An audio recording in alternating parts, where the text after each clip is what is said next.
Well, hello, fellow traveler. Fancy seeing you here. I see you got the message about the invitation. You have been cordially invited to a midnight moonflower soiree with the Fae. I had such an interesting winter solstice. There's so much that came through in the night. The night has a lot to say at this time, the spirit of the night. And I had the introduction of a flower ally that came in, and that flower was moonflower. And as I started to drop into the energy of moonflower, I realized how perfectly fitting it was that this medicine would introduce itself at this particular time.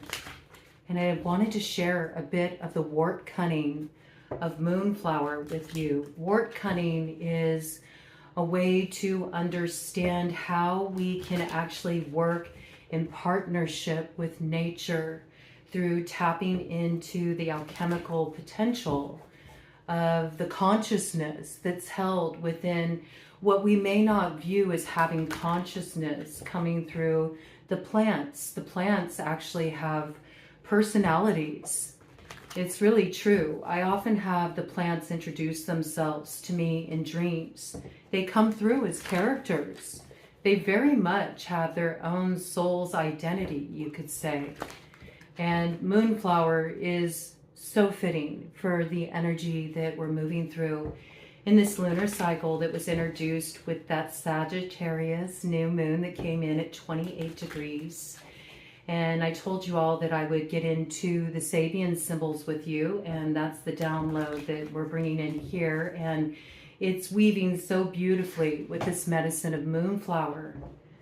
So the Sabian symbol for the new moon that came in, and this is an energy that we're going to be traveling through until we reach that full moon in Cancer coming in on January 3rd. It's the wolf moon, the Pathfinder moon. It's the moon that opens our road before us, and it's so fitting that this would be the energy signature, the Sabian symbol coming in at 28 degrees Sagittarius, which of course, if we look at that numerology, it does equate to the Wheel of Fortune. And so this is when we do experience a turning of the wheel, and it's coming in with the symbolism of an old bridge over a beautiful stream. And it's really about getting back to a state of simplicity, and in fact preserving simplicity, preserving things that have really served a worthwhile purpose, even though they may seem that they're old, that they're not modern, they're not updated. In some cases, they may be a little bit tarnished for the wear, but there's still a rich beauty there. And sometimes all it needs is a little care, a little attentiveness, a little presence to really recognize its value. This Sabian symbol is all about merging the mundane and the spiritual, and doing so quite beautifully. And so I thought, oh yes, I can already see how moonflower really is in harmony with this particular Sabian symbol. But when we look at the means of expansion for this Sabian symbol, which comes in at 2 degrees Gemini, we get Santa Claus filling stockings furtively. And I thought, how perfect is that? It's just right on time. Came right on time on Yule, this Sabian symbol that moves us into expansion. And what is this expansion that we move into? Well, we're moving into the expansion of our spiritual blessings. We're also moving into an expansion of consciousness that does not feel that an individual or a corporation or some higher entity is what has a market on abundance. In fact, we see it quite differently. We see it quite collectively. We start moving into the belief that there's universality when it comes to abundance, that there's more than enough to go around, that these blessings are available to everyone. It just requires that we tap into a certain state of consciousness. And in cases where there are those who are doing without and are feeling oppressed, and there is oppression in the world, oppression in relation to forces of darkness, those of us who tap into this spirit of abundance, universality in abundance, we can help share and perpetuate a certain kinetic flow, emotion that starts to change the collective consciousness. And then soon it does get to the place where we really recognize that there is enough for everyone. There is enough for everyone. And how do we cultivate this? How do we move into this expansion? We do so with appreciation. So I thought this was so perfectly fitting and also quite magical for this time of year. And for me, the Faerie are forward at this time of year. And I have a tradition that I practice, and there's others here in the community who have practiced this alongside of me. But I call it doing a bit of the work of Faerie, in the sense that I like to, starting with winter solstice or Yule, I like to go out and spend the duration of the remaining of the year spreading a little bit of anonymous magic in the world. And this isn't about going out and getting a photo op. It's not about posting a status update, showing how good of a person you are and how you were able to help out another. No, this is done purely for the sake of feeling the deep well of appreciation that you tap into when you recognize that you are able to give.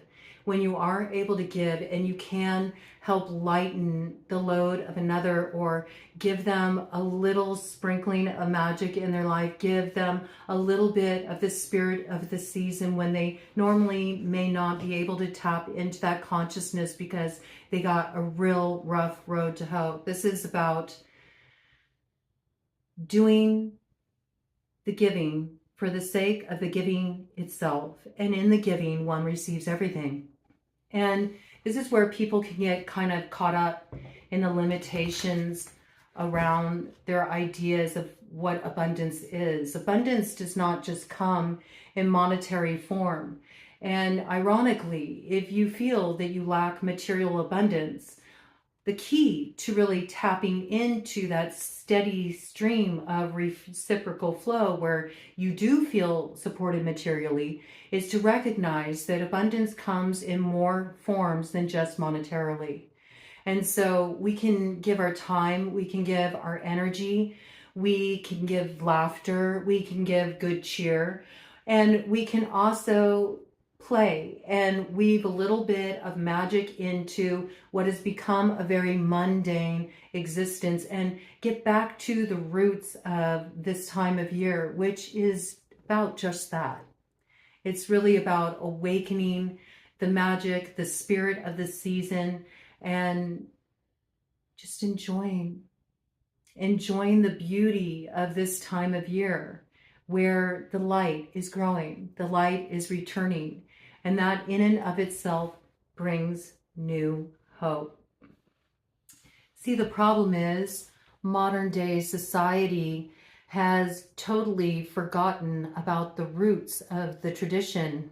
It's been more of a materialistic focus in modern times, and often an opportunity to flex how much power one holds, what kind of status one holds, and people have a lot of difficulty at this time of year. But we're reclaiming the roots, and that's what's different. There is a real turning of the tide here, and I think it's absolutely beautiful. There's many ways that you can spread this magic, but what I like to do myself is I like to, well, for me it's not a character, it's who I am in Faerie. I am simplicity in Faerie. That is my name. I'm known in those parts as Simplicity. And so I just really let simplicity come forward. I let my Faerie really come forward, and I like to put on regalia, and I like to stay very much in my space of magic making, and I go out and about and I leave little gifts here and there, and they're not anything that cost any money. They're little gifts of magic that I like to weave about in the world. And sometimes they're things that I've crafted, or sometimes they are things that I know people are in need of, people who do not have shelter, things that can keep them warm, things that can give them sustenance. But the thing about it is you give, and you give in such a way that you allow others to have their dignity. And you give in such a way that you don't even need to be acknowledged for the gift. In fact, that's the magic of it. And it does something very special for us internally when we give anonymously like this, without any sort of recognition. And I came up with this tradition for myself when I was first introduced to Brian Froud's Faerie, Faerie, the fairy godmother. And she speaks to us about this giving without any expectation of acknowledgement for doing the giving in and of itself. Faerie was quite ahead of her time, and she did really bring awareness to this sort of quality of virtue signaling when people really want attention for the good deeds that they're doing. And she really teaches us that through this kind of giving where you don't get the recognition, not only does it cause you to really look into some shadowy places or more unconscious places around the spirit in which we do give, but she also helps us to tap into a deep well of nourishment that we would have never experienced before. It's actually a really beautiful thing. And at the time I came to know Faerie, I personally was going through a really rough time. I was going through a divorce. I was pretty much at a bottom, one of many bottoms that I've encountered throughout my lifetime, and it surely won't be the last. You know, rise and fall, ebb and flow, such is the way of life. But always, you know, banging the drum and singing a song and celebrating the beauty that I could find there. It's what's given me resilience. I always see the beauty of the lesson, and I see the beauty in the temporal nature of things, because no matter what you're going through or how rough it may seem, the light will always shine again. Yes, if you feel at a loss with the 5 of bells, this is the Pentacles energy. If you feel at a loss, if you feel you don't have enough to feather your nest, be at rest with the truth that life is always in flux. Life is a steady motion of evolution. And so at any moment, the tide can turn for you. Oh, yes. And we see this coming through with the Queen of Bells, you see. It's all there for you to receive once you recognize it. But it requires a certain sight. It requires a certain sort of vision to be able to see it. Okay? So I was really feeling down, you know, and I was feeling rather sorry for myself because it was a rough ride at that time.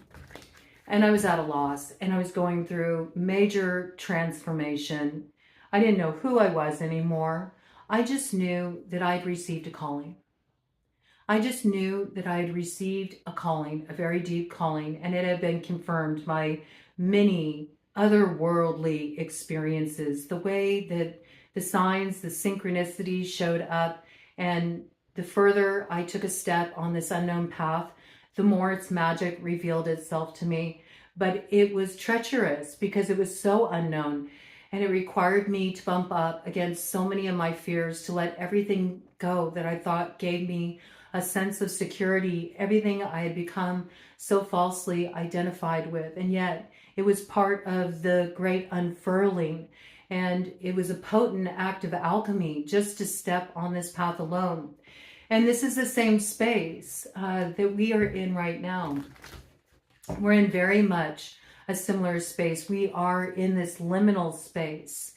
It's an in-between space where we are ready to drop here. We are ready to go through the birth of who we used to be into who we are becoming. We are just about to break through the chrysalis, the quality of dagas. The breakthrough is very close here. And it's always when you're in that space that it's at its darkest point. But we've passed through that darkest point now. And now we have a little light that's starting to peer into our lives. And you might be noticing this. You might be noticing this slowly starting to filter in this light, getting a little bit of a different perspective about your reality here. So this is the light that wants to be tended at this time. But when I was back there, you know, I just felt absolutely miserable. And it was during the holiday season when I was going through the first like big push of this rebirth cycle in my life. And I just felt like I had nothing, you know, I felt like I had nothing. And I don't know why, but this has always been the way I've approached things throughout my life. And I don't know where this came from. It's just something that's always been woven into the fabric of my being. But whenever I feel like I'm at a complete loss, and whenever I feel like I have no purpose, whenever I feel that there's no point to anything, and I'm at my bottom, I give. I give. And there's something about that, just the desire to see some hope in the world, even if I'm seeing it through the experience of another, that does something to cleanse the spirit in a way no spiritual bath can ever do. It's really quite a high working. And I had so many amazing experiences. And at the time, you know, I didn't have any money. I'm like, how am I gonna weave this magic in the world? And I had a deck of the angel playing cards. Some of you have seen them. They just have one word on them. That's it, just one word. And I got all dressed up and I stayed in my state of simplicity. And I just walked up to strangers that I felt the pull to go toward. And I would approach them and I would hand them one of these cards and I would say, the angels told me to give you this message. And then I just walked on. I let it be cryptic. But there were so many amazing experiences that I had. People running to catch up with me and questioning me, like, how did you know I needed to hear that? And I would just say, I told you, I was sent by the angels. I'm just delivering the message. And I would walk on and I'd let it be a bit of a mystery, you know?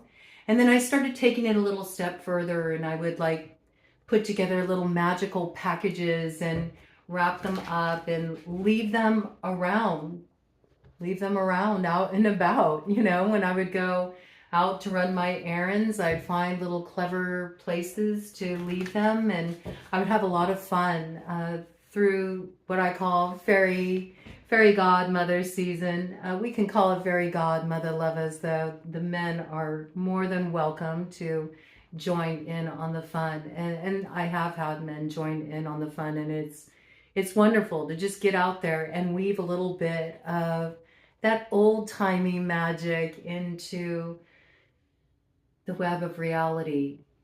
And you know, every time we pluck one of those threads of the web in that sort of way, it does have a reverberation. It shifts the frequency. And over the years, I've seen that there's other people in the community who are doing it now too. I didn't have to tell them to do it. Like even here, going out and about here, which is a newer environment for me, I'm seeing it. People are doing it. They're leaving little prezzies out for me too, that I come across. And it's just so, it's such a beautiful experience. And I think about it and all the challenges that are going on right now and how tight times are for so many people. And I think, what a fun thing to do. What a fun transition into a new way of looking at the spirit of the season, to get back to those roots, because it never was about materialism. It just wasn't.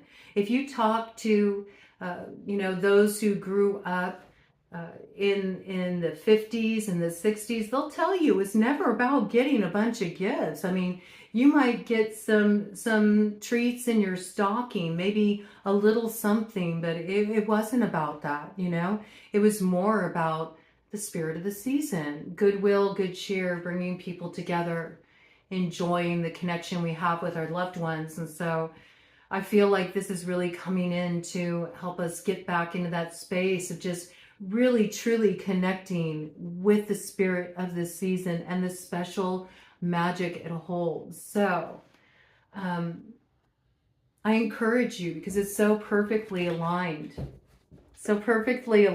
with the Sabian symbol, to go out there and maybe weave a little of that magic in the world yourself. And if you do have kids, I mean, can you imagine if you all got dressed up and you were all playing your roles, and you had your kids out there spreading magical messages? And I mean, you can do whatever your heart delights in, there's no limitation to what you can do.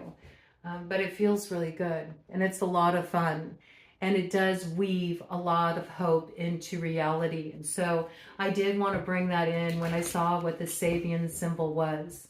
But I thought about this, right, in relation, all of this, I thought about this in relation to moonflower.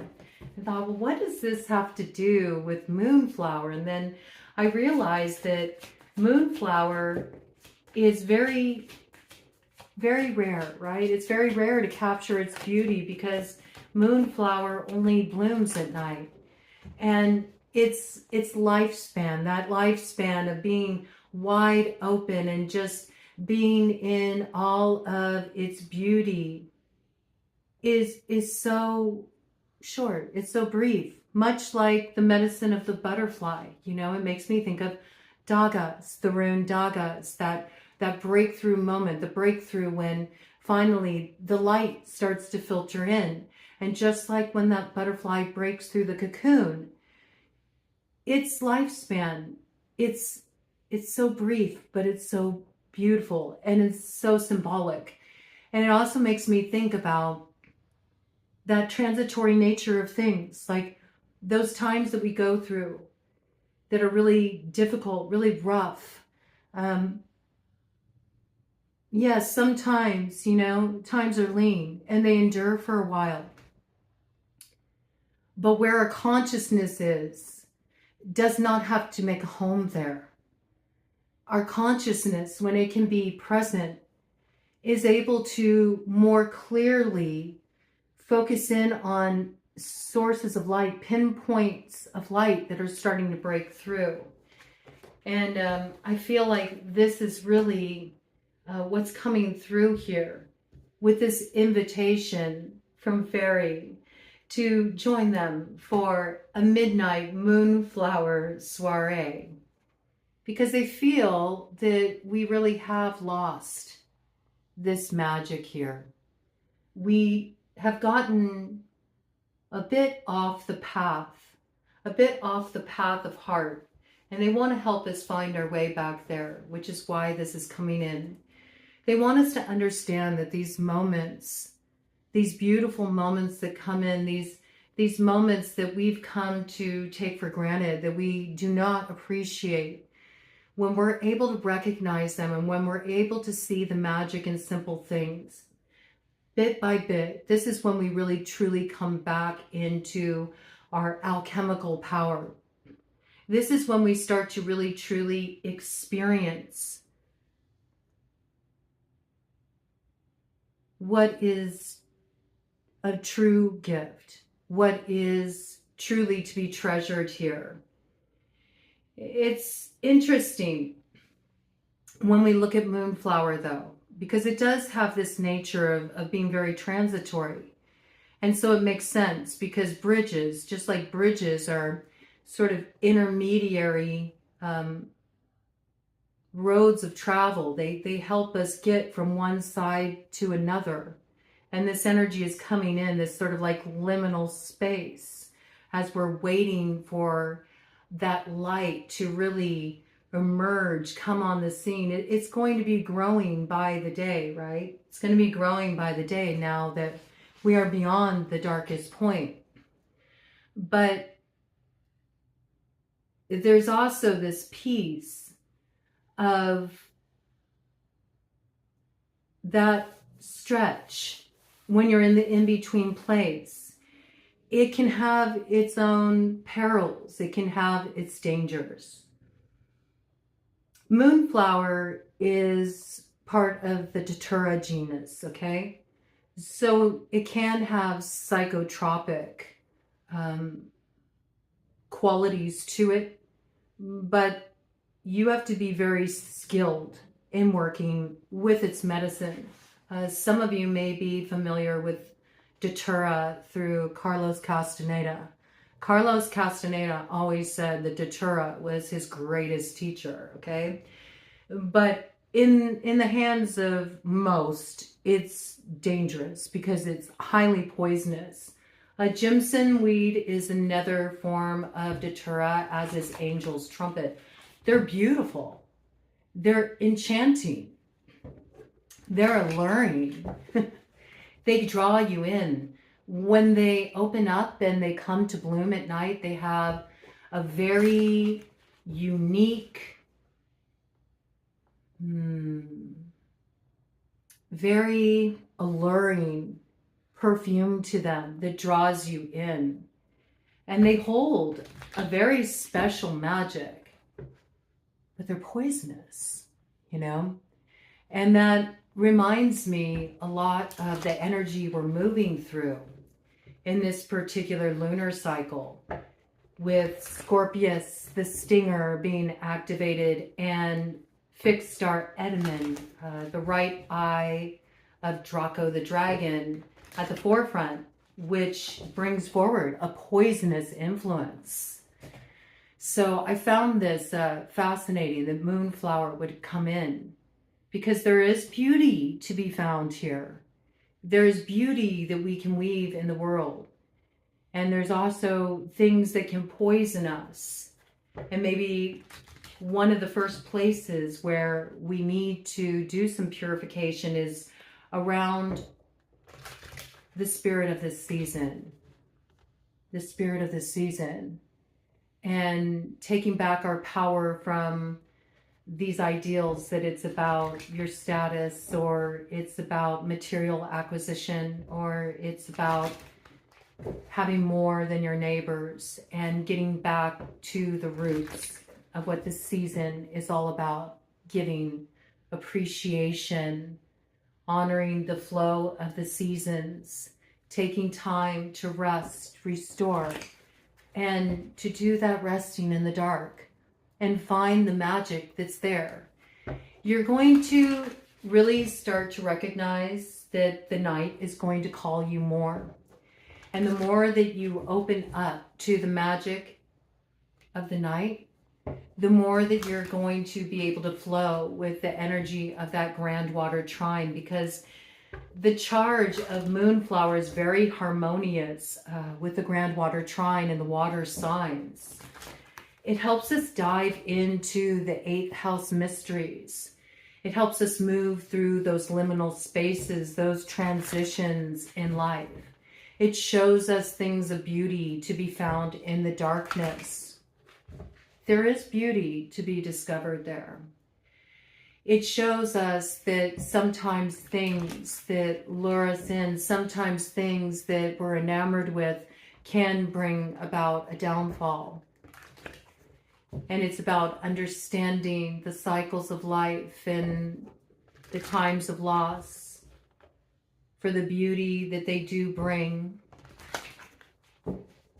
in their transitoriness. The fact that the endings don't endure. They simply are ebbs that lead to eventual flows. And the energy just transmutes. It continues to go through its own metamorphosis, just as we do. And we are part of that. We're part of that cycle of life. And there's something of beauty to be seen, even when moving through the fiercest of initiations, the most powerful initiations being those of grief, those of grief, those of walking through the unknown. So moonflower teaches us to transform. Moonflower teaches us the wisdom of opening up to the darkness, because it's the place of fertility. It's the place where we can seed our dreams. We can sow our seeds in the stillness of the night, nurtured by the moon's light. And there's something that happens there that helps us enter a different kind of waterway. It's the waterway of Lagos.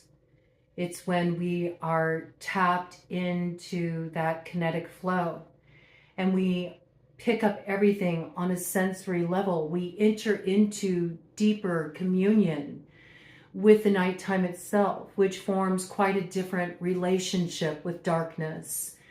So often people tap into the quality of darkness as being evil, malevolent, but you see Moonflower actually wards from evil. Moonflower teaches you how to find expansion, how to find light within the unknown, within what's not seen or understood.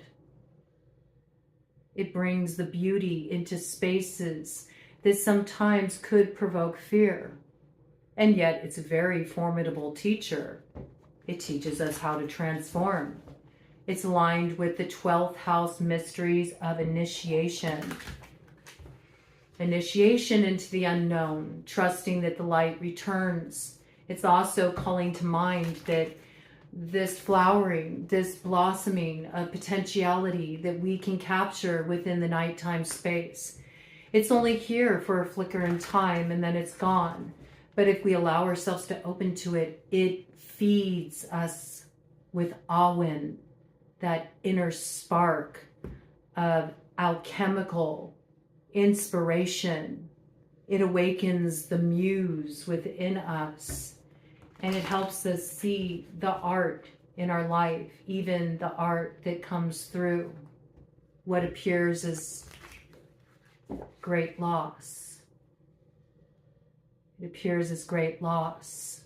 And there's no way we can avoid the losses of life. They're necessary gateways of initiation.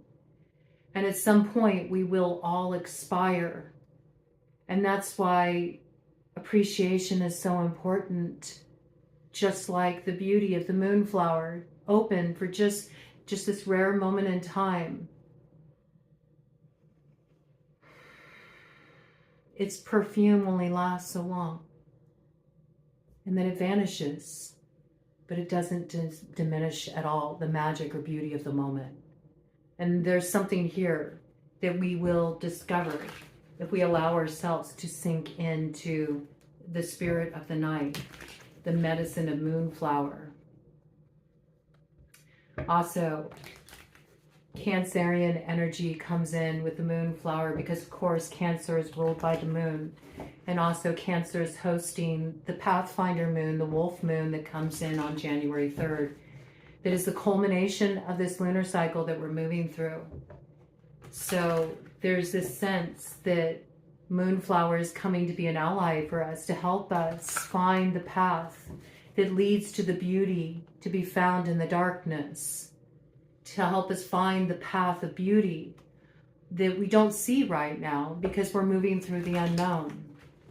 But if we listen to her and if we tune in to her essence, she will help us recognize what's poisonous and where there is wisdom to be found. She will support us in carving a path through the darkness. She will help us part the veil to find the path of light. She will assist us in unfurling in the darkness to drink in the deep lunar essence, the Amrita of life, and find the beauty there within, only to spiral without. For bells. She asks us to rest in this space. Rest in this space for a bit and see what we can find when we let go to a different kind of stream of consciousness. She brings in very deep alchemy, works at subtle levels, very subtle levels, associated with Sahasrara, the crown chakra, Ajna, third eye chakra, and Vishuddha, throat chakra. Works with those colors as well. We brought in Dagas. Dagas is butterfly medicine. It's very similar with that breakthrough moment of leaving the chrysalis state. And butterfly medicine works with stages of transformation, not just stages of transformation, but also colors too. So she comes in, Moonflower comes in with the colors of white, comes in with the colors of light blue, and comes in with silver. Silver as a connecting point for Ajna, the third eye, which is often seen more as indigo or violet to some. But she's coming through as silver. And why? To make a connecting point with the soul star chakra, which is the 8th chakra. It is about 6 to 12 inches above your crown chakra. And it's what connects you to a gateway. You can see it as a gateway of initiation. It gains you access to different dimensional experiences. It acts as a connecting point to the cosmos. It helps onboard the avatar. It initiates you into the temple of love, a higher kind of love. It allows you to grok your soul's mission and to retrieve treasure that was lost in lifetimes past through access to your Akashic records, to really understand your soul's journey, where it's traveled and where it's going now. 3737 on the clock. Judgment, Sagittarian energy, double wheel of fortune. Date with destiny, balance for two, there is a way through. That is another thing that Moonflower represents. It represents connection that is facilitated in the night, in the dark. There's defenses that go down at night. You're more receptive at night. The intuition comes forward at night. There's a stillness, there's peace, there's quiet at night that allows us to drop into the spaces where we can really receive what wants to come through. We don't have the usual distractions, and we're really being encouraged to create this space. It's coming through with the Knight of Acorns, fire energy. Look, it's merging with the energy of Gemini coming in on the deer there. Very subtly, gently, this communication comes in. The mercurial energy comes in to whisper secrets of coming to power to us. It comes in the night. If we create the space for it, and you see, the reason why the Faerie are coming in here is that Moonflower is very special to the Fae. The Fae like to gather at midnight for their soirees, and they make fairy wine from the blooms. The blooms themselves are believed to hold secret magics of Faerie. And if you partake of the elixir, they do allow you to peer into the numinous mystery. They will teach you the arts, ancient arts of healing and alchemy, and this dissolves old wounds. You're about to receive an education in this, coming in with the Page of Bells, okay? You're going to learn what's needed to open your road. And there's also a special connection you will facilitate here. Moving up to that point of that full moon in Cancer. So these are connections blooming in the dark, connections with guides, can be connections with a very special soulmate as well. There's something about feeling the advance of a star mate in the nighttime, picking up on the energy coming in. This is when love can be quite enchanting, but do be aware. Do be aware that this is an atmosphere where there can be quite a bit of glamour casted.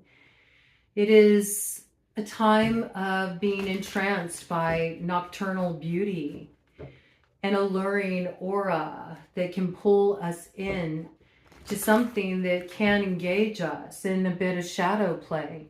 And yet there's something, a power that comes through there.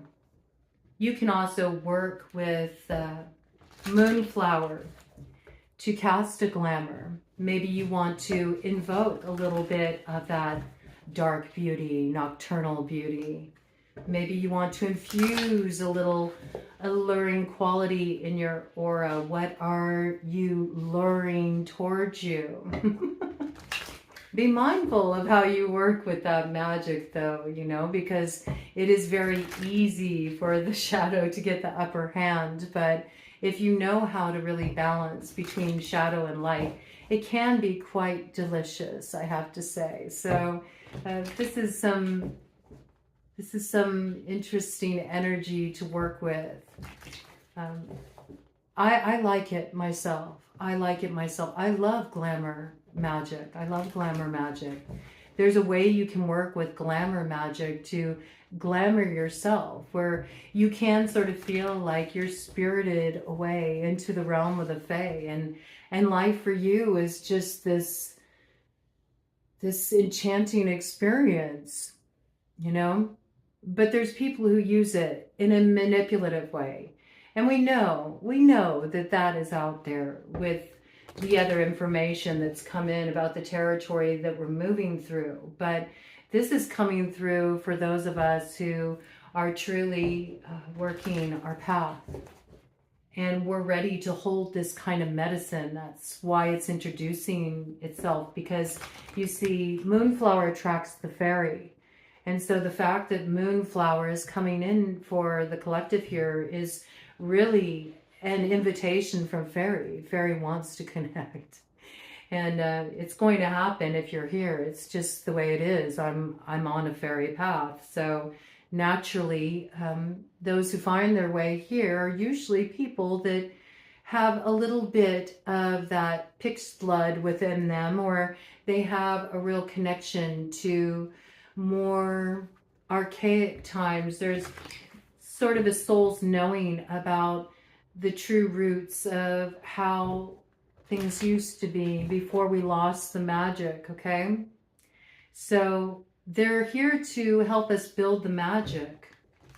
And they're here to help us build the magic with the full moon, because the moonflower, in terms of fairy lore, has intimate connection with the full moon. So they're really bringing this medicine forward to us to help us navigate this territory, this transition space, as we're coming out of the darkest time of the year to the ever-growing light, navigating that territory and knowing that we're protected as we move through this space, so long as we come forward in a spirit of simplicity, appreciation, and open-hearted intention.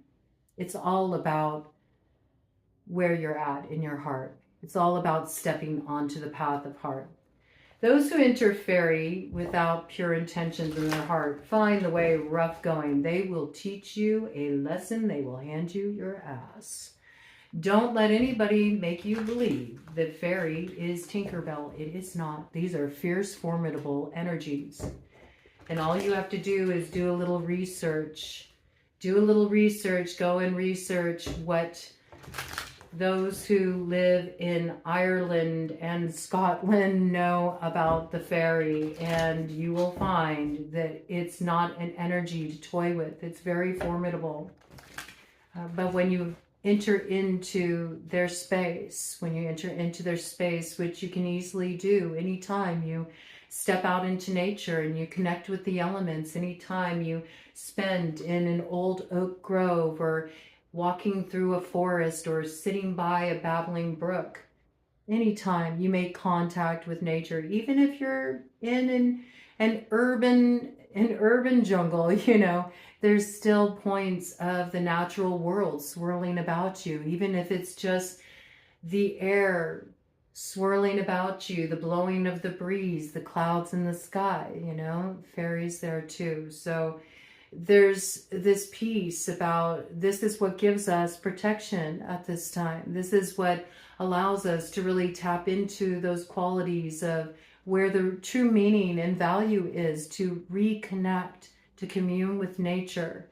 And we're going to find so much magic there that will have us seeding storylines in silence. We'll have whole novels cracking open within us that speak of adventures to come.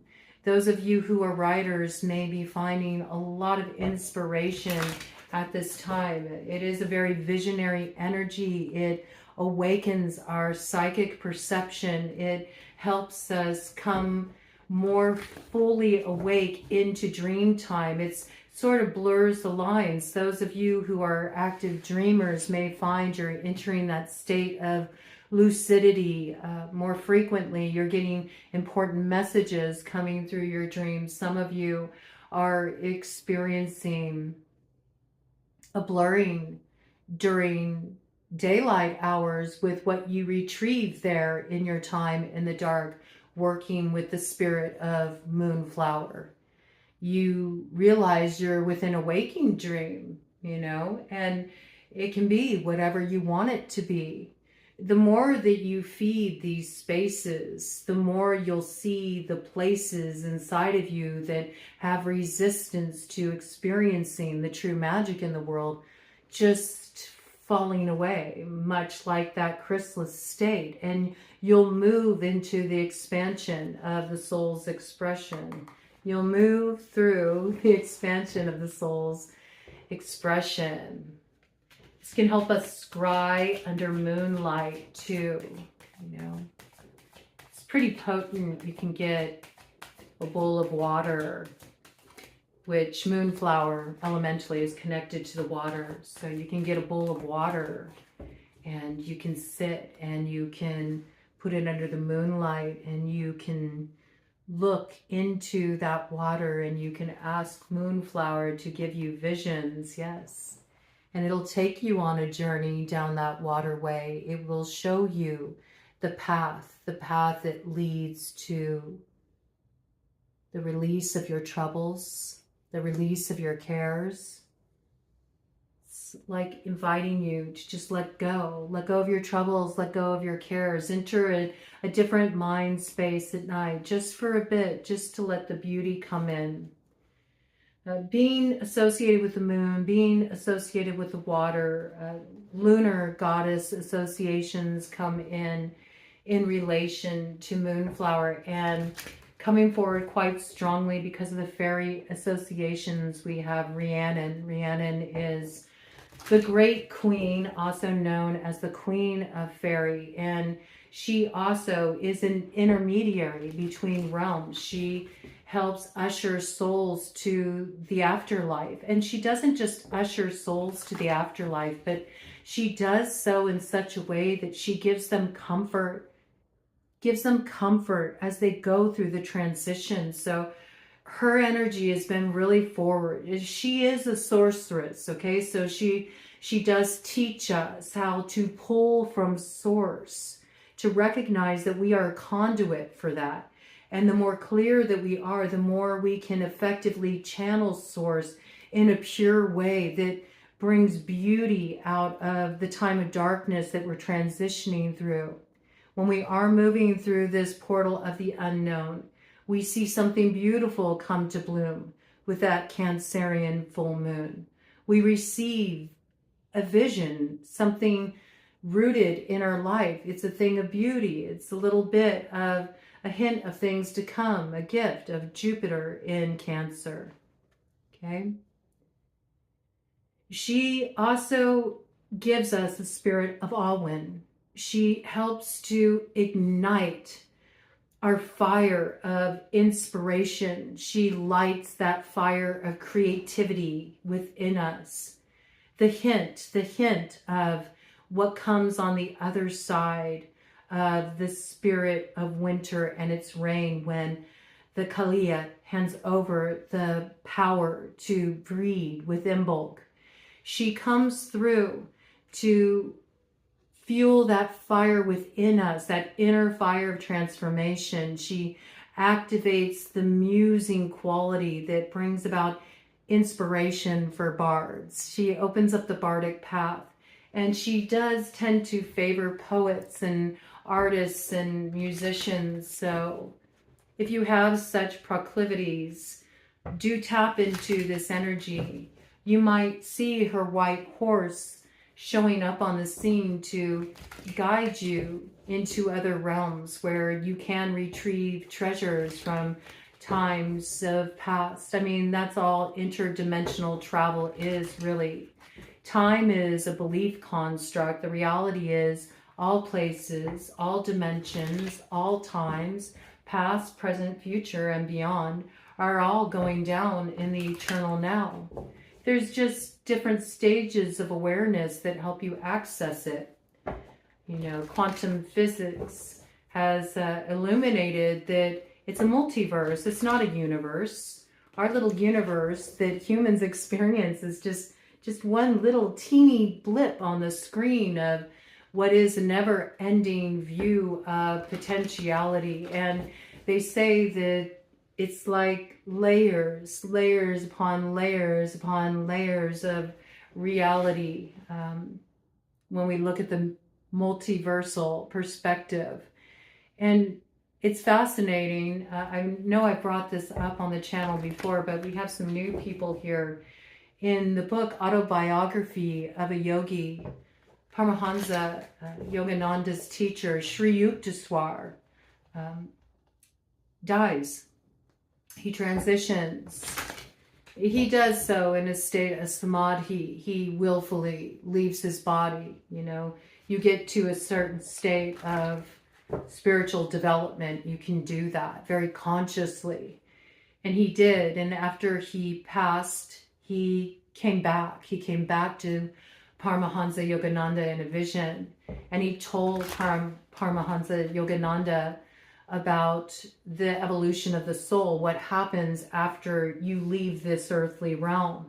And he described it just like that. So it's pretty fascinating that that same sort of conclusion was arrived at through quantum physicists, that you simply go up another level. You keep going up levels, and you continue to go through this soul's progression until you become energy. You just merge into the great all, because you've totally integrated all the lessons of the soul. You no longer need this corporeal shell. You no longer need to take a physical form. You're just that one note in the Oran Moor, that song of existence, this ecstatic energy in motion, this quality of ecstasis.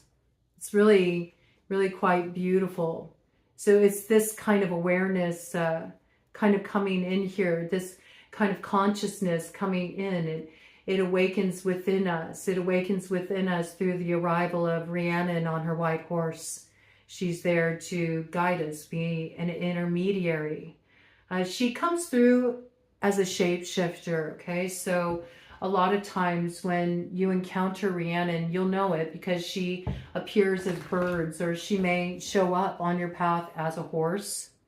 She can come through a song too. She speaks through these modes of communication. You may also come across gateways. Gates are one of her symbols. So know that when you encounter gateways, that these are invitations from Rhiannon. She's letting you know that there is something to explore here, an in-between space to explore, a path that can awaken a bit of magic within you. She also comes through the symbols of horseshoes, okay, of course, for good luck, certainly, but also endurance as well for the road ahead, right? So if you feel like tapping into a little bit of that magic and you want to work with this energy and you are really called to Faerie and this is speaking strongly to you, there's some ways that you can do this. I want to share some of the magical correspondences with you, and I'm going to get some cards out on the table. Ooh, that landed in my lap. What is that? 3 of bells in reverse. Bottom of the deck, 9 of bells. Yeah, let's dive into this a bit. It's sort of giving me the impression that there needs to be a little awakening to the understanding of how to work with the dark energy in an empowering way. People think of this like to do work in the dark alchemically, that automatically implies some kind of negativity or some kind of nefarious agenda, but it's not true. Dark is the birthing place. It's the birthing ground. Before there was light, there was darkness. And so it's when we're in that space of nothing. Nothing is there. But in nothing being there, everything is there. Because it all depends on what spirit we're breathing into that space, okay? What spirit we're breathing into this space. And if we get ourselves aligned properly with the proper perspective, 9 of bells is what we can retrieve from this space, working with the darkness in more of a seeding sort of way, a germinating sort of way, a resting ground, an incubation point, a nucleation point for our deepest desires, our deepest dreams, okay? So there's also a lot of powerful healing and integration work we can do there, especially when we make what has been hidden conscious. And a lot of times people think about doing that shadow work and diving deep down into the subconscious material, and they automatically think of the abyss. You know, there's been a lot of that spin put on it, right? Certainly through philosophers like Nietzsche, but there's also another side to that we dive deep enough into the dark and we can find the light. And we've been tapping on that a little bit, you know, recently in the downloads that have been coming in. In fact, we can see that too when we look at our universe that really is currently generating light that has already died off. Darkness does prevail in our universe. And in fact, there's only one source of light that we can even begin to clue into, though we can't get an accurate picture of it, and that's the Great Attractor. And the Great Attractor is starting to pull all the other, you know, galaxies toward it. But we are kind of like left behind here. We're left behind here. We haven't made it to Lineakea, okay? And it's very interesting that we kind of challenged this in the past, and I've worked with it myself, and I've seen the way that it can generate light in my own life. So I really do personally believe that since it's all energetically connected, that if we actively build the light with our consciousness, that we can be generators for that. I think the reason why, and this is, you know, this is not scientific, what I'm saying here, And it might be coming through as more of a metaphorical sort of symbolism here. But I feel like humans have gone dark. Humans have become unconscious, but they're starting to become more aware. More and more, we're seeing that people are starting to awaken. People are starting to look at harsh truths. People are starting to see things in a new way and move into more of that light building expansion of the Aquarian age. And as this happens, slowly, you see the awakening happening in how things are shifting.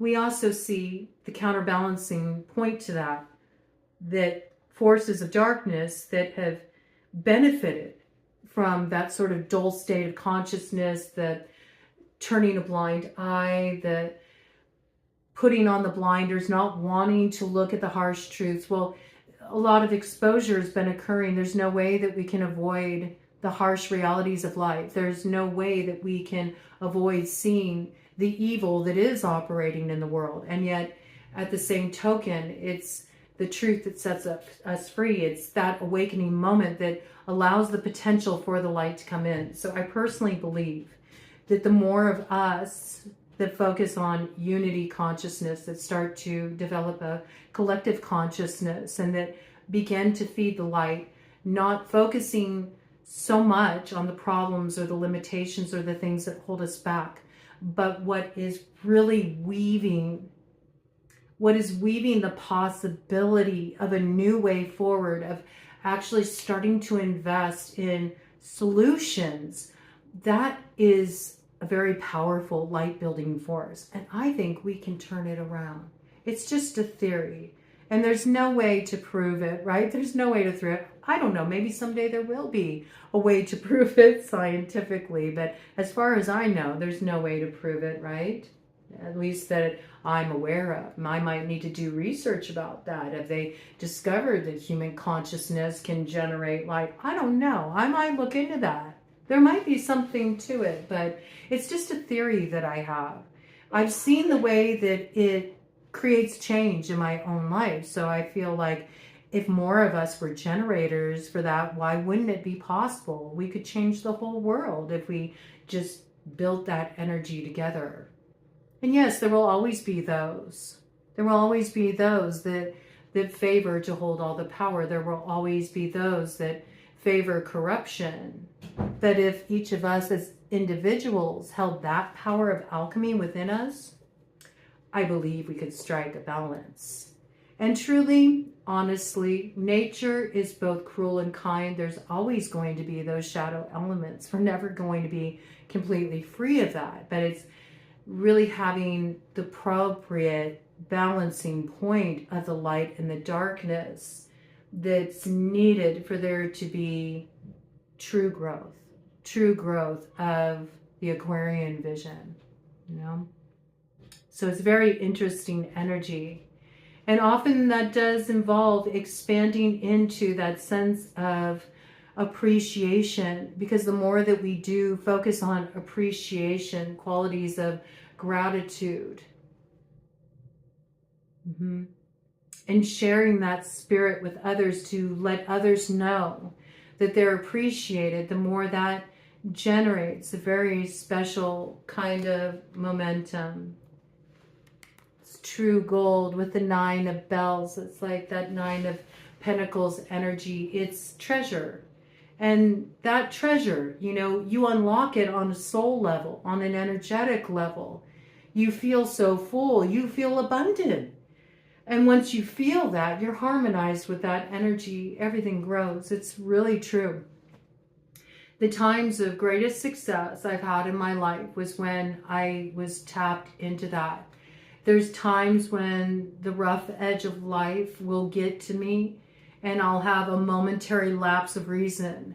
And then I call myself back to that place again and everything harmonizes. So this energy is really coming through with this medicine and really something about this, us using nighttime as this focal point of germination, meditation, resting in darkness, connecting with this sense of fertility there.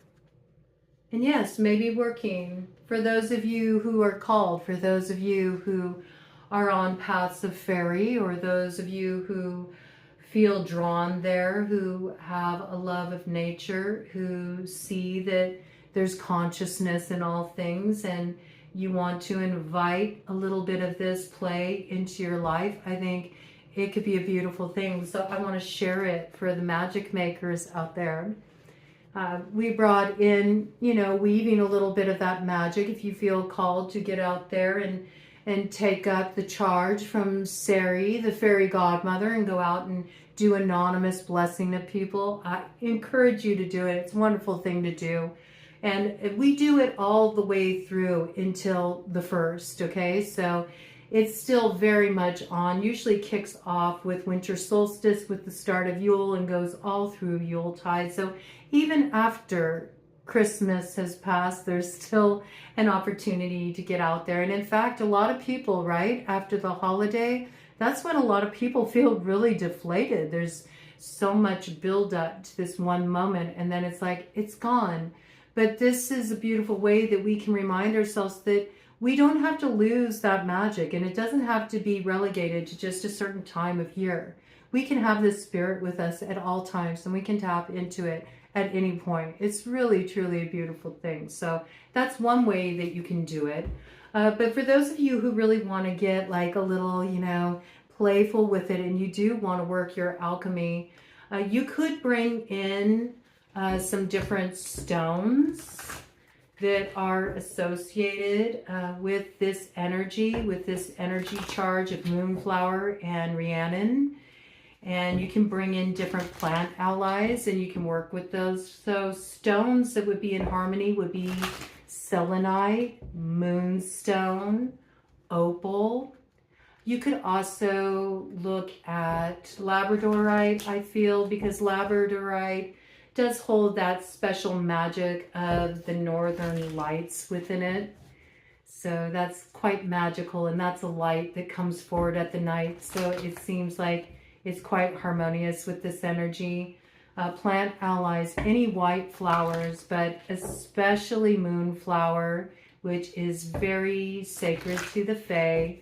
Also tuberose, narcissus, gardenia, jasmine, any of the daturas, okay, angels, trumpets, jimson weed, any of those white flowers can be included. Mugwort, because of its ability to help you move through the in-between spaces, to enter into those dreamtime spaces, those journeying spaces. Rosemary, which provides warding, but also is purifying and aligns you with the energies of love. Sage, for much the same reasons, also sage is an offering of appreciation to spirit. I would like to add tobacco there because it's spirit candy, and it seems quite fitting and is used in many different indigenous traditions.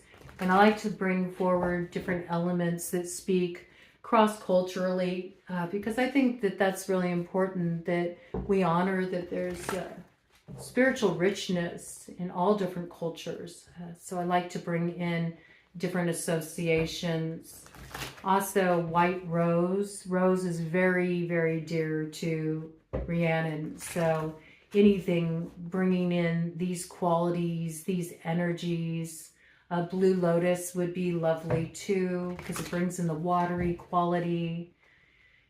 Also cedar, pine, and yarrow. Yarrow is wonderful because it's very intermediary too. It also is excellent for warding malevolent energies, but it helps tap into a certain current of nostalgia that is quite perfectly aligned with this Neptunian territory that we're moving through. But the ways that you could work with this, again, when it comes to moonflower, I wouldn't ingest it. it's not wise. You really could poison yourself if you were to do that. That's something that when working with moonflower on a psychotropic level, you definitely would have to be working with somebody, an elder, or somebody who could guide you in that. You have to know what you're doing, all right? It is not for everybody. It's a very potent medicine. But you can work with it in dream pillows, you know? You could put together a dream pillow and you could incorporate some moonflower in there. You could add some mugwort in there and a little bit of pine, yarrow. I think that would be really lovely. It would be really lovely, a little white rose petal, because I like the idea of like Rhiannon coming through in your dream space on her white horse to take you on a ride to different realms, you know? It's sort of like a Rhiannon moonflower fairy dream pillow. I like this, you know, that would be quite special. You could also do moon water and do it as a lunar essence. So if you wanted to take it in and you have access to moonflower, you could simply get your water and then around the water, not in the water, you could put moonflower and selenite around the water, as well as opal, moonstone. You don't necessarily want to put those in the water, okay? They're a little bit more fragile, and also it can be not good to ingest that. But you could like make a mandala, a grid, and you can bring in those flowers and you can bring in those crystals and you can put your water in the center under the moon. And this is the phase where, you know, we're in waxing moon phase. So you could start a moon water through Yuletide and wow, let it just really culminate with that charge of that waterway opening up, that rebirth energy, the rebirth of Venus energy opening up that comes with that Cancerian full moon on the 3rd.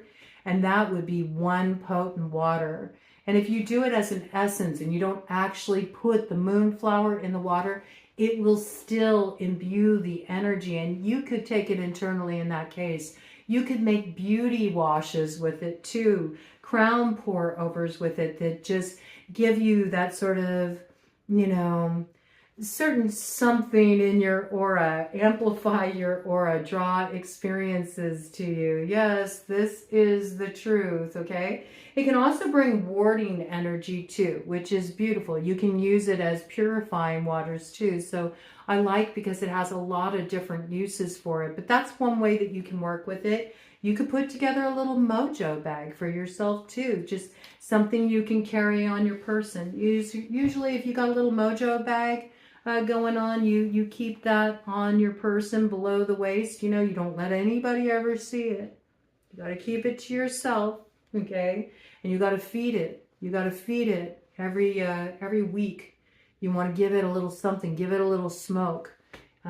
It's necessary. It's necessary to keep the spirit of the thing happy, to keep it pleased, okay?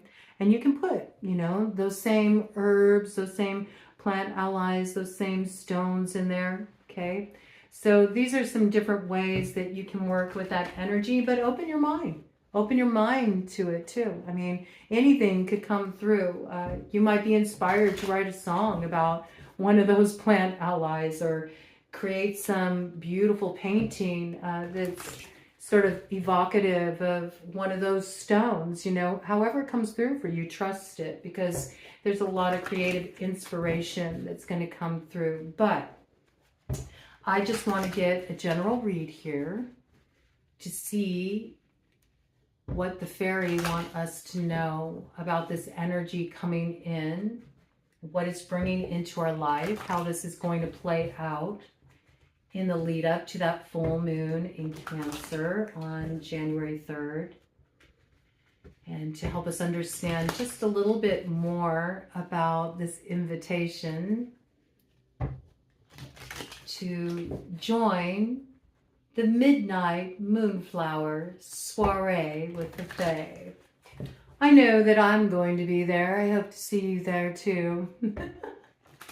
Perhaps we can share some tea and crumpets with each other. I think it would be delightful.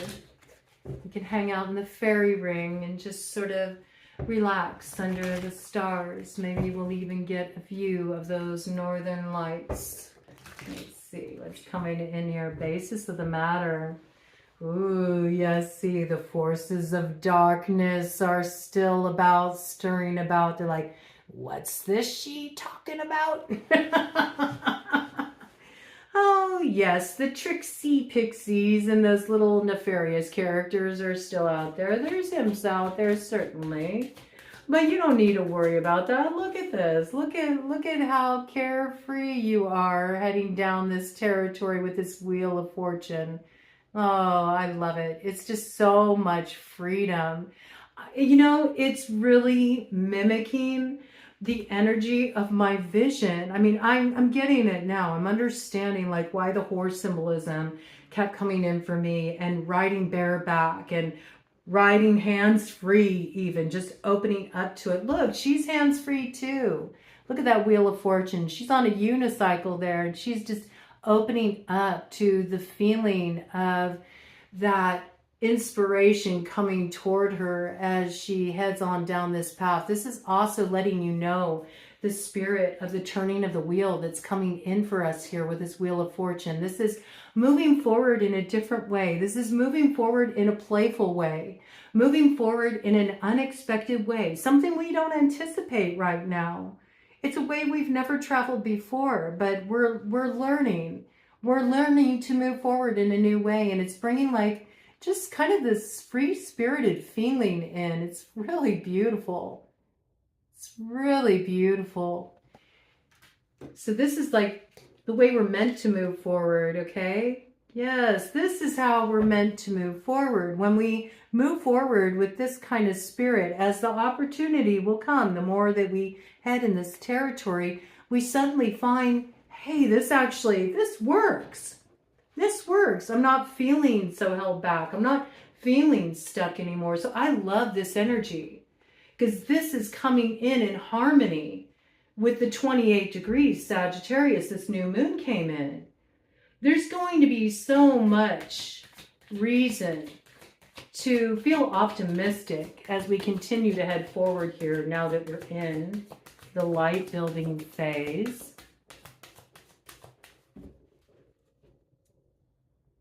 So it kind of looks like dawn, you know, so it's like this is you up, you know, late into the night, going for quite a different ride, you know, and yeah, it's feeling like you're getting to that breakthrough. It's like there's something that's going to give way here. If you feel like there's been like sort of cloud cover, things have felt a little heavy, there's something coming in here. It introduces itself at night. And it brings something sweet here. Yeah, it's freedom. It's freedom from this energy that's been kind of caught up. Because we have the hangman here. And the hangman coming in with the 8 of leaves, which is the swords energy. See, there's been the magic that's been spilled. And there's a little bit of this scrying going on. See, we got to retrieve the magic. We got to scry into these moon waters, though, to be able to really see where it's to be found. Then it gives us the power to bring about transformation here. You see the serpent energy there is really speaking of that Scorpio territory. It helps us grasp something that has been poisoning our perspective, that has caused us to lose a little bit of magic. We see it clearly once we rest. When we rest in the darkness, we understand what's been keeping us sort of held up. We find a point of release, and I love it. And then we move forward with a sure sense of the road that's worth investing in. It's coming in with the Knight of Bells energy. So this is the road appearing before us. It's like we travel in a very unusual way, in a very playful way into these spaces. And it frees us from our mind. It frees us from the doldrums. We have something that we take forward with us that helps call forward that spirit of breakthrough, dagas. We move forward in a way that allows us to really build the light, play an active role in building the light. And this is the path that we invest in. Interesting. The path appears in material reality the more that we move into this energy. It's the road rising up within us, but it's like we're not meant to move forward the way that we have in the past. And so there's sort of a need to open ourselves up to the directive that wants to come in. It's active at night. There's too many distractions during the day. There's too many things that are pulling us in a place of concern, you know, that doesn't allow us to sort of cut through the distractions with the King of Leaves energy, the King of the air energy there. You know, there's something that allows us to tap more into the ether at night, and that's really needed right now. Yes, look. Comes in with the Lovers here. See, this is, look, it even looks a little bit like the moonflowers. It's really about forming this partnership. Oh, how cute. This is what's going to strike a balance for us. It's like we're being asked to partner with the magical realms to bring about a certain balance. A certain balance in life where things have become a little too mundane, right? There is a way that we can merge the two, and this is what the invitation is. This is what the invitation is. There's also the indication of some connection too. There is a connection. There's a connection that is nurtured in the dark. Some enchanting kind of love blooms in the dark. And is it with a star mate? I don't know. It may be. It could be through the entry of a very special person on your path. It could be through the entry of a guide, or it could be just you harmonizing with this path in and of itself that gets you there. Look, we do have a mate because we had the King of Leaves and we have the Queen of Leaves here. All right. So, I mean, you might be surprised what you find there when you peer beyond the veil.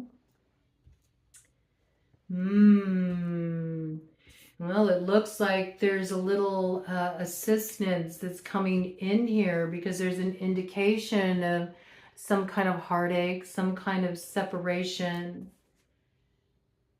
There's been conflict as well. Perhaps one has been spirited away by a sort of impious character here, maybe caught up trying to find the way through. Maybe you need some assistance from you.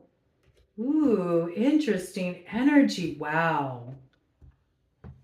Oh, wow. Yes. Look at this. It's like, how can I describe this? It's really unusual the way it's coming through.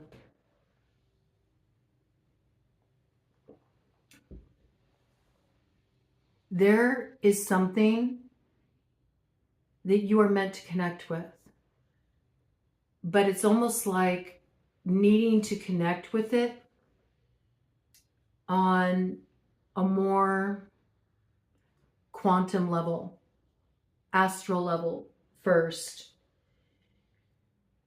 It's a seed of inspiration that if invested in, if nurtured in the dark, it forms a connection. And something blooms there that blooms through you. It's externalized. And for some of you, it is a star mate. And this could be somebody that you know nothing of. You have no connection with this individual whatsoever. And what kind of star mate they are, I don't know. I mean, they could be romantic, but they don't have to be. There's somebody who plays a role in moving forward in this spirited, playful sort of way. And there's something that is communicated there on an energetic level that when you follow these signs, these synchronicities, these little clues that lead you further down the path, it's like you bump into each other. And this could be a creative partnership. It could be a lover. It could be somebody you've separated from and you're coming back together. It could be somebody that you are currently with now, but where you're at consciously is worlds apart. And something happens here that bridges the divide. There's some connection that's made here with another energy. I could also see it as coming through for some of you that are doing a lot of alchemy work. You might be really coming into contact with a new guide. And for some of you, this could be a guide in Faerie. It could be coming through like that. It certainly could, because I mean, Faerie is here on the scene. But what it's doing is it's helping you navigate this intermediary space. See, we have death here on one side that came in with the new moon. And we see that death is now walking away because what's come to a close has already come to a close. And now you're being prepared to move forward toward that full moon. And what does it bring? The opening and the gifts and the blessings of the Fool. This is being a merrymaker as you're moving forward here. And I find this a little fascinating here because we have this like squirrel energy that's trying to pull you back here, right? Wants you to be lured back into the closing cycle. And that was really unusual for that to come in with the squirrel, because we had the squirrel come in earlier too. Came in with, I think it was the Ace of, I think it was the Ace of Bells. I see. So they're trying to help us navigate a little bit of tricky territory here. See, because that's the thing. When you enter into Faerie, when you're working within the liminal spaces, it's necessary to have good perception. Good perception. There's a need to be able to understand when something has entered the sphere that is poisonous of nature. And there might be a little bit of this that's coming initially to help highlight what needs to be abandoned to understand where the true expansion is coming from. Do you see what I mean? Because there is an old energy here. It's coming in as attached to this death that wants to pull you back into an old reality, an old way of being.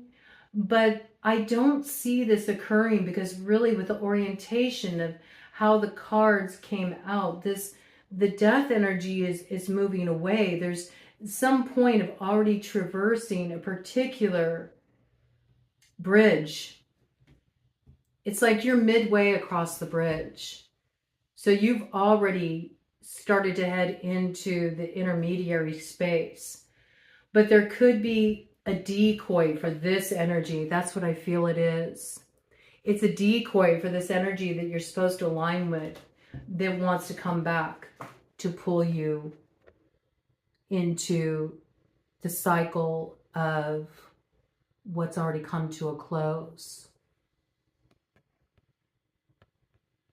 You might want to work with, I don't know why it's coming through, because moonflower is an energy of warding. And Rhiannon, you know, she speaks sometime through song.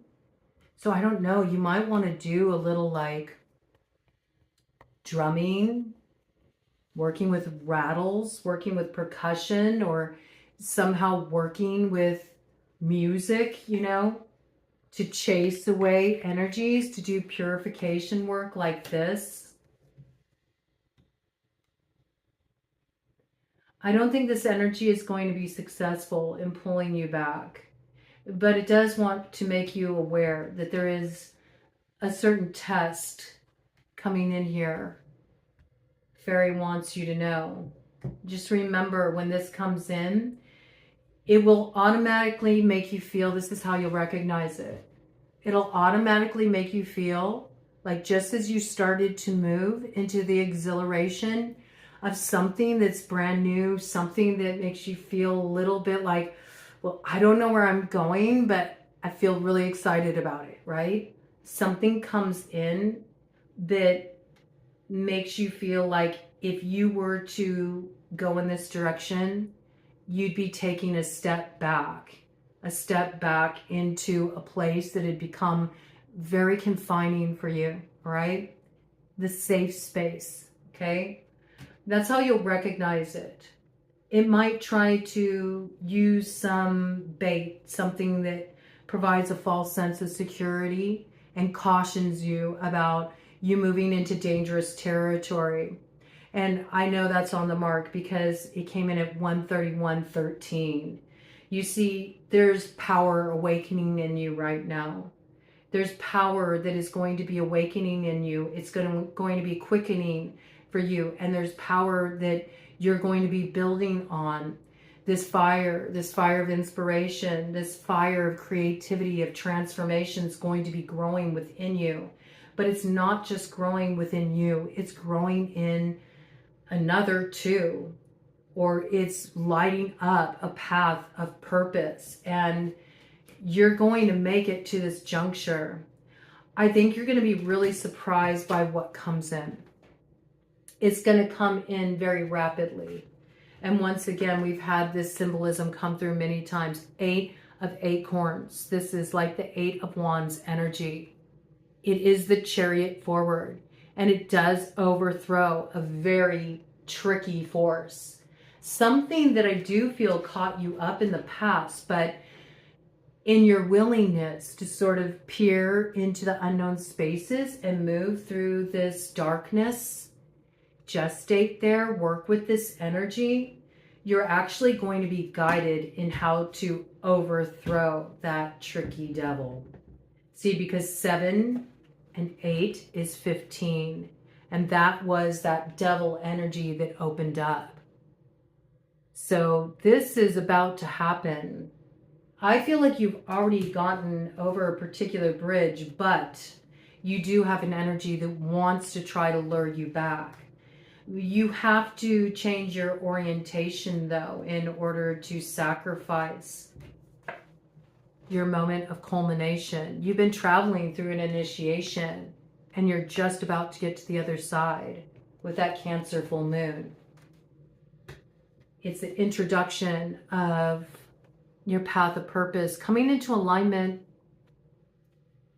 It really has strong connecting point here.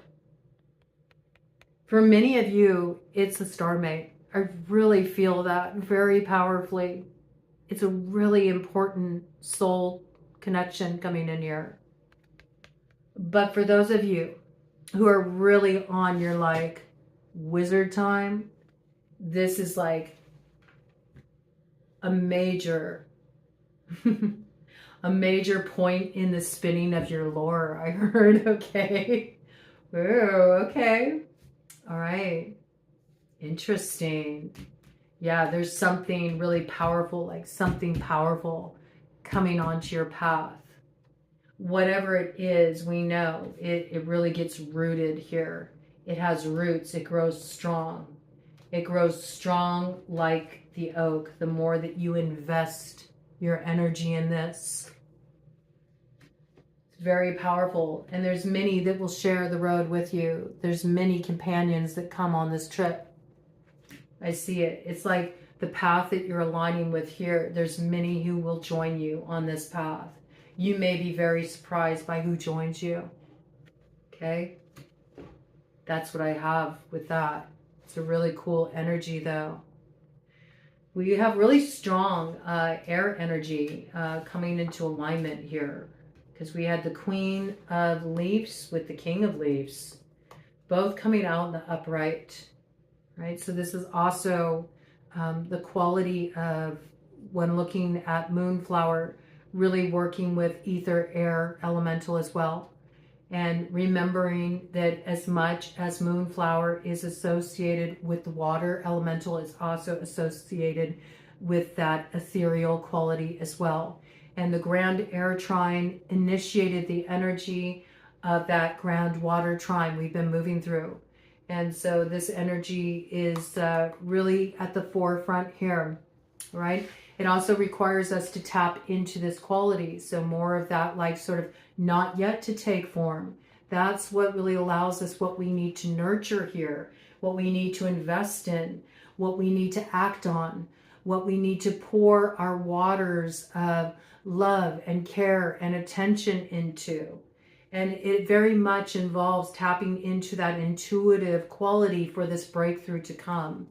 And it comes when we tap into the ether, when we tap into the air, and we tap into that lunar essence in the still of the night.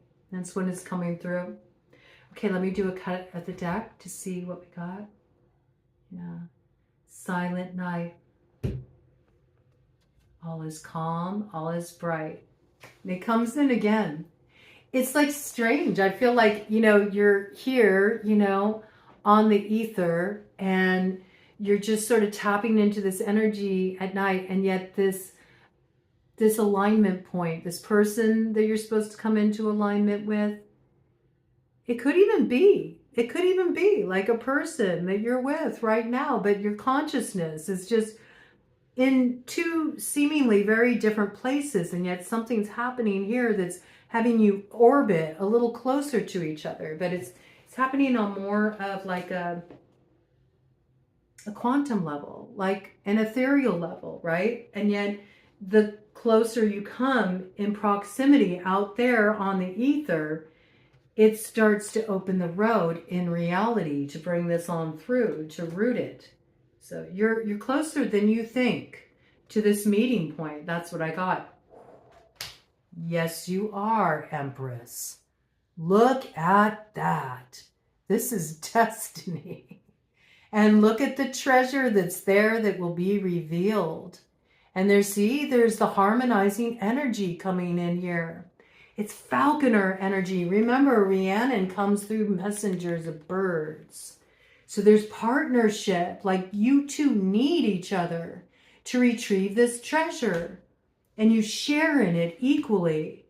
It's your magics combined that affect this destiny. Ooh, potent energy. Wow, that is some beautiful, beautiful magic that is stirring there. I think I'm going to leave it at that. I want to open up the space for just personal exploration. Let this message sit with you, germinate within you. Notice what you see come on through as you move through Yuletide, as you move toward that full moon on the 3rd of January in Cancer. And watch. The more that you notice this magic, the more that you notice the signs, the more that you are able to spot Rhiannon showing up on the scene, carting you from one dimension to the next, revealing the little details to you in your environment, coming through in the messengers, the birds, or maybe a song, or maybe a horse, maybe a Sagittarius. It's possible. It is that Centaurian energy that ushered this in. You may be encountering a centaur. It's possible. Or you could be awakening that spirit within you, certainly too. whatever this is, the more that you recognize it, the more you move forward very free like that. Like that woman on the unicycle, like riding on the back of a horse, no reins, no saddle, arms wide open, just feeling the winds of change rush at you and feeling the exhilaration of that. And it is truly a treasure. Godspeed.